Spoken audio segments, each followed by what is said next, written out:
The stars shone bright against the black void as Captain Kim looked out from the bridge of the UES Dauntless. Earth's most advanced ship cut through space like a knife. The year was 2157, and humans had spread to 12 planets beyond Earth. "Captain, I'm picking up strange energy readings," said Dr. Li Jin. Her eyes never left her screen. As the ship's top scientist, she had seen many strange things, but this was different. "Show me," ordered Captain Kim Tae-ho. His voice was firm but calm. The screen lit up with waves of purple energy. They pulsed like a heartbeat. "It's coming from just beyond that small moon," Dr. Li pointed. Captain Kim nodded. "Take us closer, but stay alert." As they moved forward, a damaged ship came into view. It was unlike any they had seen before. Its hull was golden and shaped like a leaf. Flames shot out from one side. "They're in trouble," said Kim. "Prepare to help them." Dr. Li looked worried. "Captain, I'm reading only one life sign. And there's something else coming. Something big." Before Kim could respond, the ship's alarms blared. On the far side of the moon, darkness seemed to move. It wasn't just one ship. It was hundreds, maybe thousands. They moved as one, like a swarm of insects. "Get that ship on board. Now," shouted Kim. The rescue team worked fast. Minutes later, they brought a tall, thin being to the bridge. Its skin was pale blue, with 4 arms and large, sad eyes. "Thank you," it said in perfect English. "I am Raoul of the Eridani. You must run. They are coming." "Who is coming?" asked Kim. "The Void," whispered Raoul. "They consume worlds. They have destroyed thousands of civilizations. My people are gone." Dr. Li looked at her readings again. "The swarm is changing course. They're heading toward us." "We need to go back to Earth," said Kim. "They need to be warned." 1 week later, Kim stood before Earth's Defense Council. The room was tense as he finished his report. "So this void has marked Earth for death?" asked Park Sun-woo, the defense director. His face was grim. "Yes," said Kim. "Raoul says they target any species that might one day challenge them." "Then we should hide or run," said one council member. "No," said Kim firmly. "Every species that ran was hunted down. Every one that hid was found." "What would you have us do?" asked Park. "Fight a force that has destroyed thousands of worlds." Kim looked around the room. "Yes, exactly that." Murmurs of disbelief filled the room. "Raoul told me something important," continued Kim. "The Void has never faced humans before. They expect us to act like the others, to follow patterns, but that's not who we are." "What makes us different?" asked a woman in the back. "We adapt," said Kim. "We're unpredictable. When pushed to the edge, we don't give up. We push back harder." The room fell silent. Finally, Park stood up. "You're asking us to fight an enemy that no one has ever beaten." Kim nodded.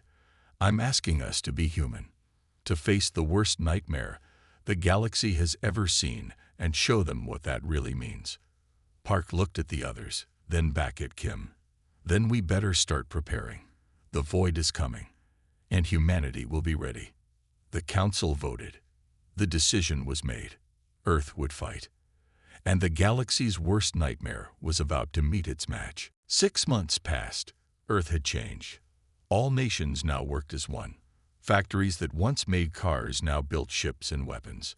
Children practiced drills, and adults trained for war. Captain Kim stood on the bridge of his ship again. This time, he watched the Void from a safe distance. "They move like one mind," said Dr. Li. She had not slept much in days. Her eyes were tired but focused. "Each ship is like a finger on a hand." "Can we beat them?" asked Kim. Dr. Li looked up from her screen. "Not with normal fighting. But maybe we don't have to." Before she could explain, a message came in. The Void had attacked New Busan, the farthest human colony. "We need to go now," said Kim. New Busan was a small colony on a dusty planet. When Kim's ship arrived, he expected to find only ashes. Instead, he found a fight still going on. "How are they still alive?" asked one of his crew. On the surface, a man named Choi Dai led the defense. Once a thief, now he was a hero. His men did not fight like soldiers. They hid in caves, struck fast, and disappeared. "The Void expects us to fight like an army," Choi told Kim when they met. "So we fight like ghosts instead." The Void ships seemed confused. They were used to enemies who fought in straight lines with clear plans. Humans did not do that. They were messy. They changed plans. They took risks. For the first time, the Void lost ships without destroying their enemy. Back on Earth, Dr. Lee made a big discovery. She had captured a small Void ship and studied it.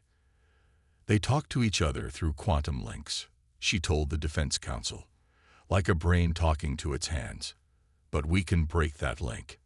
She showed them a new weapon, a quantum disruptor. When used, nearby Void ships could not talk to each other. They became weak and confused. "This could change everything," said Park. Captain Kim and Ral visited other aliens who were hiding from the Void. At first, none wanted to help. "You will all die," said one alien leader. "All who fight the Void die." "Maybe," said Kim. "But we're still fighting. And we're still here." Bai Jaiho, Earth's best diplomat, spoke next. "Alone, we may fall. Together, we might win." One by one, the aliens joined them. Each brought new ideas and technologies. Some knew how to hide ships. Others had strong weapons. Together, they formed the Alliance of Sentience. 1 year after the Void first appeared, humans had done what no species had ever done. They had survived. In his ship, Captain Kim looked at the stars again. The Void was still out there, still strong. But now, humans were not alone. "They thought we would be easy to kill," said Kim to Dr. Lee. "They thought we would follow rules and patterns." Dr. Lee smiled. "They don't understand humans very well, do they?" "No," said Kim. "And that will be their downfall." The plan was set. They would not just defend. They would attack. They would find the heart of the Void and end this war. It would be dangerous. Many would not return. But as Kim looked at his crew, human and alien together, he knew they had a chance. The galaxy's worst nightmare was about to learn a lesson. Never underestimate the spirit of humanity. Captain Kim looked at the star map. The heart of the Void was marked with a red dot. It sat at the center of enemy space, protected by thousands of ships. "Are we really going there?" asked one of his crew. "Yes," said Kim. "We have no choice." Dr. Lee stood beside him. In her hand was a small black box, her newest weapon. "This can split the Void's mind," she explained. "But we must get very close to use it." The mission was dangerous. Many said it was impossible, but 10 ships from the Alliance agreed to go. Each carried the best fighters from different worlds. The journey was hard. They lost 3 ships in the first attack. 2 more fell at the next battle. Near a small moon, they were spotted again. This time, the Void sent 100 ships.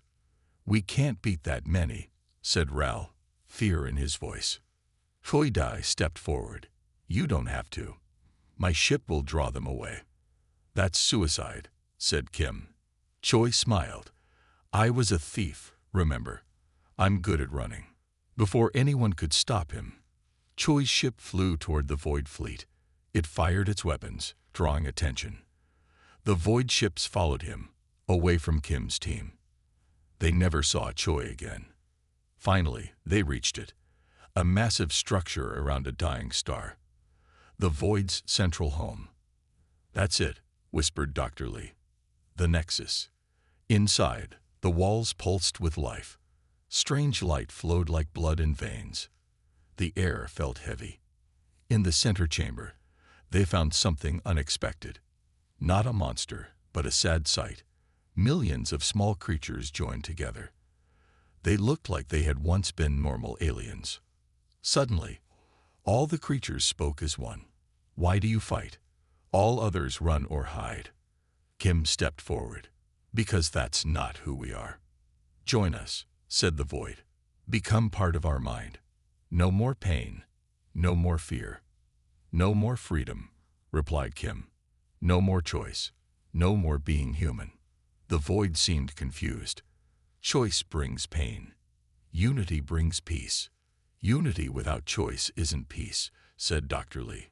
It's just another kind of death. She opened her black box.